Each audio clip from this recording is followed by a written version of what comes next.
இந்த ஆன்லைன் சர்வீஸ்ல கலந்து கொண்டிருக்கிறவங்க ஒவ்வொருத்தரையும் என் தேவனாகிய கர்த்தர் ஆசீர்வதிப்பாராக. அன்பான கர்த்தருடைய பிள்ளைங்கள, இந்த உலகத்துல பிறந்த ஒரு சில மனுஷங்க பார்க்கும்போது 70 வயசு வாழ்றாங்க, 80 வயசு வாழ்றாங்க, 50 வயசு வாழ்றாங்க, 40 வயசு வாழ்றாங்க, இல்ல சிறு வயதுல கூட மரிச்சு போறாங்க.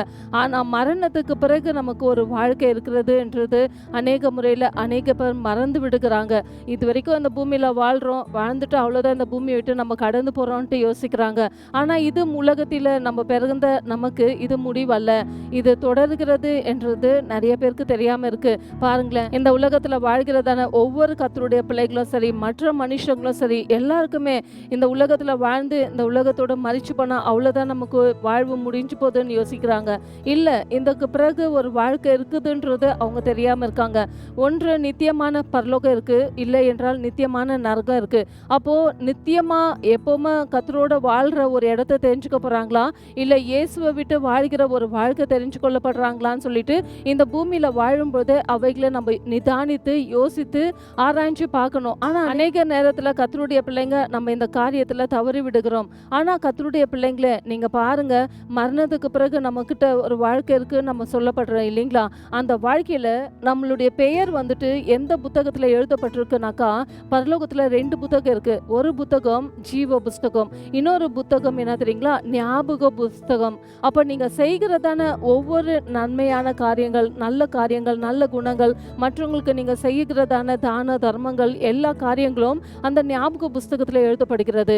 இன்னொன்று, நீங்க தேவனுடைய பிள்ளைங்களாக அவருடைய வழியில நடந்து அவருக்காகவே கட்டளைக்கோ கற்பனைக்கோ கீழ்ப்படிந்து அவருடைய விருப்பத்தை நடத்துகிற பிள்ளைகளா நீங்க இந்த பூமியில வாழும்பொழுது ஜீவ புஸ்தகத்துல உங்களுடைய பெயர்கள் எழுதப்படுகிறது.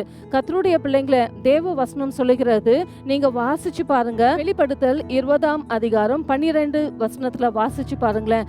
அவர்கள் மரித்தவர்கள் சிறியோர் தொடங்கி பெரியோர் வரைக்கும் அவர் கர்த்தருக்கு முன்பதாக அவங்க நிற்கும் பொழுது ஜீவ புஸ்தகம் திறக்கப்படுகிறதுங்களாம். அந்த ஜீவ புஸ்தகத்துல அவங்கவுங்க கிரியைகளுக்கு தக்கதாக அவங்கவுங்களுக்கு கணக்கு அவர்கள் ஒப்புவிக்க வேண்டுமா. அப்போ பார்க்கும்பொழுது சிறு பிள்ளைங்க தொடங்கி பெரியவங்க வரைக்கும் கர்த்தருக்கு முன்பதாக நிற்க வேண்டும். அப்போ நிற்கணும்னாக்கா நம்ம யாருடைய புஸ்தகத்துல பெயர் எழுதப்பட்டிருக்கணும்னா ஜீவ புஸ்தகத்துல பெயர் எழுதப்பட்டவங்க தான் அந்த இடத்துல பிரவேசிக்க முடியும். கர்த்தராகிய இயேசு கிறிஸ்து கிட்ட போகணும்னா ஜீவ புஸ்தகத்துல நம்ம பெயர் இருக்கா அப்படின்றத நீங்க யோசிச்சு பார்க்கணும். நீங்க வெளிப்படுத்தல் 21ஆம் அதிகாரம் 27ஆம் வசனம் உங்களுக்காக நான் வாசிக்கிறேன் பாருங்க.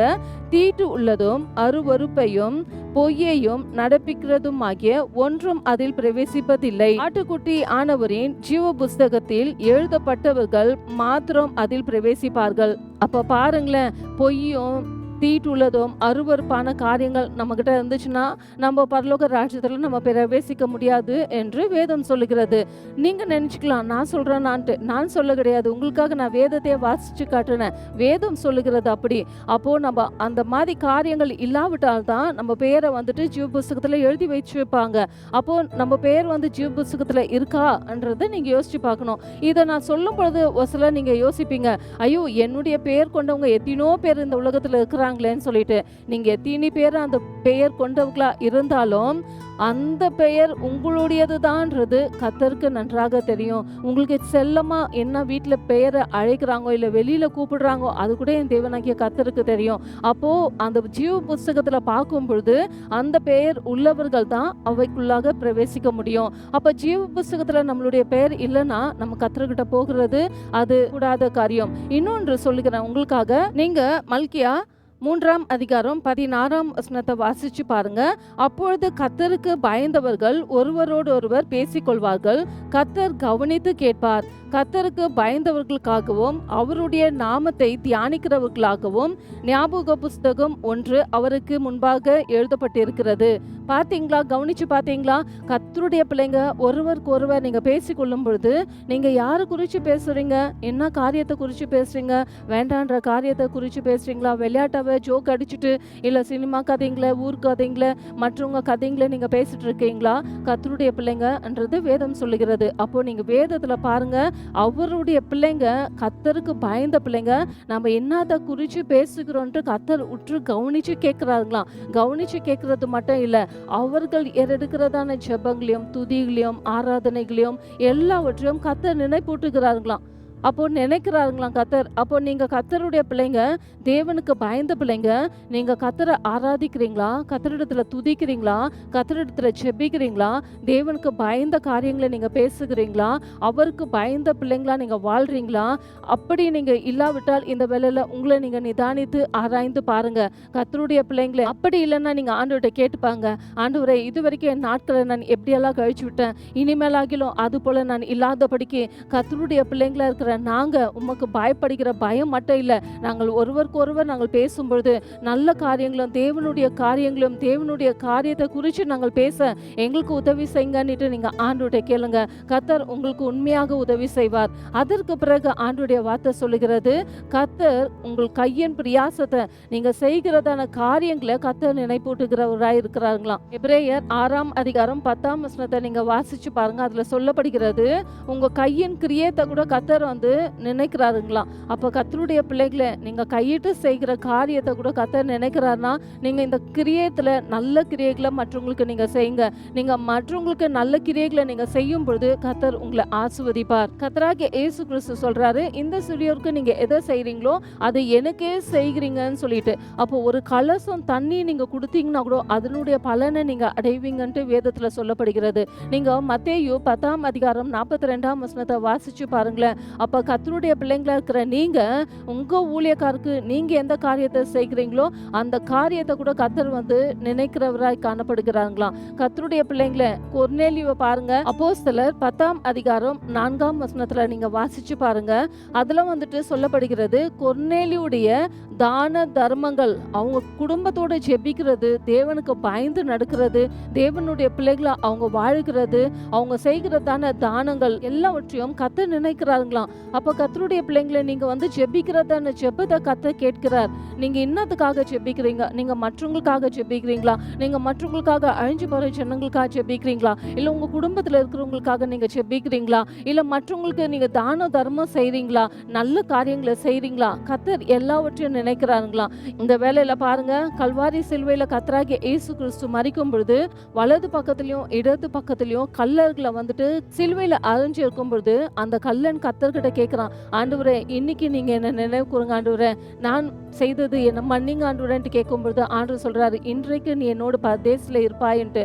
அவனுக்கு வேற தருணமே இல்லாததுனால கர்த்தர் சொல்றாரு, இன்றைக்கு நீ என்னோட பரதேசில இருப்பேன்னு சொல்றாரு.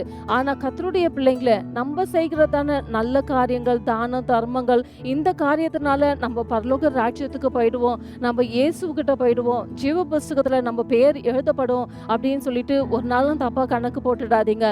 கர்த்தருடைய ஜீவ புஸ்தகத்துல உங்களுடைய பேர் எழுதப்படணும்னா அவருடைய கட்டளைக்கும் அவருடைய கற்பனைக்கும் அவர் சொல்லுகிறதான காரியங்கள் எல்லாவற்றுக்கும் நீங்க கீழ்ப்படிந்து நடக்கும் பொழுது தான் ஜீவ புஸ்தகத்துல பெயர் எழுதப்படும். அப்போ கர்த்தருடைய பிள்ளைங்களா வாழ்றது மட்டும் இல்லை, அதன்படி நம்ம வாழ்ந்து காட்ட வேண்டும். கர்த்தருடைய பிள்ளைங்களா இருக்கிற நீங்க நல்ல காரியத்திலையும் சரி, ஜெபிக்கிறதுலையும் சரி, வேதத்தை வாசிக்கிறதுலையும் சரி, தேவனுக்கு பயப்படுகிற பயத்திலையும் சரி, மற்றவங்களை கனம் பண்றதுலையும் சரி, எல்லாவற்றிலும் நீங்க அப்படி உண்மையா நீங்க தேவனுக்கு உகந்த பிள்ளைகளா நடக்கும் பொழுது கர்த்தர் ஒரு ஞாபக புஸ்தகத்தை வைத்திருக்கிறார். அதை ஞாபகத்துல வைத்துக் கொள்கிறார்.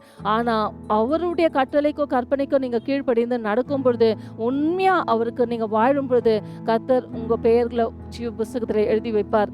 அப்படி இல்லைன்னா ஆண்டவர்ட்ட நீங்க கேளுங்க, ஆண்டவரே, இன்றைக்கு என்ன நான் நிர்தானித்து ஆராய்ச்சி பார்க்குறேன், ஜீவ புஸ்தகத்துல என்னுடைய பேர் இருக்கா? அநேக முறையில் எனக்கு ஆசீர்வாதம் வேணாப்பா, நன்மை வேணாப்பா, இதை குறிச்சே நான் யோசிச்சுட்டு இருக்கிறேன். ஆனா என் மரணத்துக்கு பிறகு எனக்கு ஒரு வாழ்க்கை இருக்கு, அந்த வாழ்க்கையில ஜீவ புஸ்தகத்துல என் பெயர் இருக்கான்றத நான் யோசிக்கிறத அநேக முறையில தவறி விட்டுருக்கேன். இந்த வேலையில நான் யோசிச்சு பார்க்கிறேன், ஆண்டவரே, ஜீவ புஸ்தகத்துல என்னுடைய பேர் இருக்கா?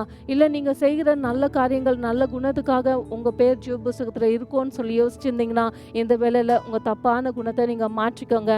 கர்த்தருடைய பிள்ளைங்களை, உங்களுக்காக நான் ஒரு சம்பவத்தை சொல்றேன், கவனிச்சு பாருங்க. 2 நண்பருங்க இருந்தாங்களாம், மத்தேயு மார்க்குன்ட்டு 2 ஃப்ரெண்ட்ஸுங்க இருந்தாங்களாம். 2 ஃப்ரெண்ட்ஸுங்களும் தேவனுக்கு பயந்த பிள்ளைங்களாம், தேவனுடைய வழியில நடக்கிற பிள்ளைங்களாம். இருக்கலாம். ஆனா அநேக முறையில இந்த மத்தேயுன்றவன் என்ன பண்ணுவான் தெரியுங்களா?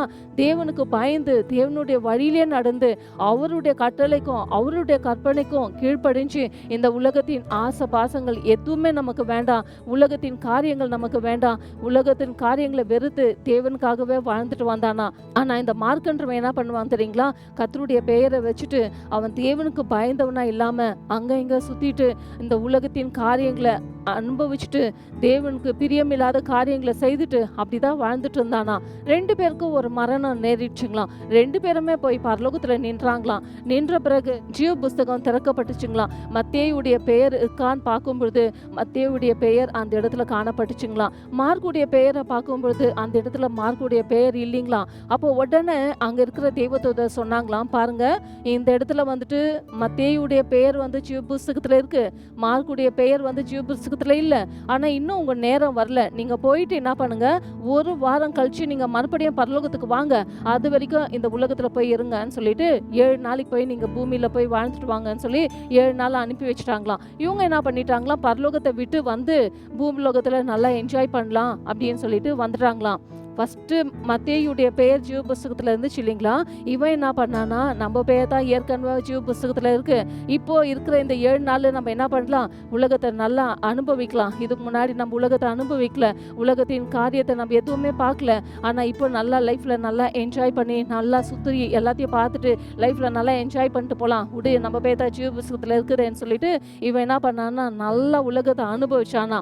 ஆனால் இந்த மார்க் என்ன பண்ணானா தெரியுங்களா, என்னுடைய பெயர் வந்து அந்த புஸ்தகத்துல இல்ல, எப்படியெல்லாம் உலகம் போகிற போக்குல நான் இது வரைக்கும் வாழ்ந்துட்டேன், ஆனா என் பெயர் அந்த ஜீவ புஸ்தகத்துல இல்ல. ஆனா இனிமேல் வாழ்ற இந்த 7 நாளாவது நான் என் தேவனுக்கு பயந்து அவருடைய கட்டளைக்கும் அவருடைய கற்பனைக்கும் அவர் சொல்ற வார்த்தைக்கு நான் கீழ்ப்படிஞ்சு நடக்கிறேன், இந்த உலகமோ உலகத்தின் காரியங்கள் எனக்கு வேண்டாம்னு சொல்லிட்டு தேவனுக்கு பயந்து தேவனுடைய வழியிலே வாழ்ந்துட்டு 2 பேரும் 7 நாள் ஆன பிறகு மறிச்சாங்களாம். மறிச்ச பிறகு தேவனுக்கு முன்னாடி போய் நின்றாங்களாம். தேவனுக்கு முன்னாடி நிற்கும் பொழுது ஜீவ புஸ்தகம்ன்றது திறக்கப்பட்டுச்சுங்களாம். ஜீவ புஸ்தகத்துல பார்க்கும்பொழுது மத்தேயுடைய பெயர் இல்லைங்களாம், மார்க்குடைய பெயர் எழுதப்பட்டு இருந்துச்சுங்களாம். அப்போ மத்தேயு கேட்டானா, ஆண்டவரே என்னுடைய பெயர் ஏற்கனவே இருந்துச்சுன்னுட்டு. அப்போ ஆண்டவர் சொன்னாராம், கரெக்டுப்பா, ஏற்கனவே உன்னுடைய பெயர் ஜீவ புஸ்தகத்துல இருந்துச்சு, ஆனா இந்த உலகத்துல போய் நீ 7 நாள் போன பத்தியா, உலகத்தை நல்லா அனுபவிச்சு அந்த மாதிரி எல்லா காரியங்களை வந்த, ஆனா உன்னுடைய பெயர் இந்த வேலையில பார்க்கும்போது ஜீவ புஸ்தகத்துல இல்ல.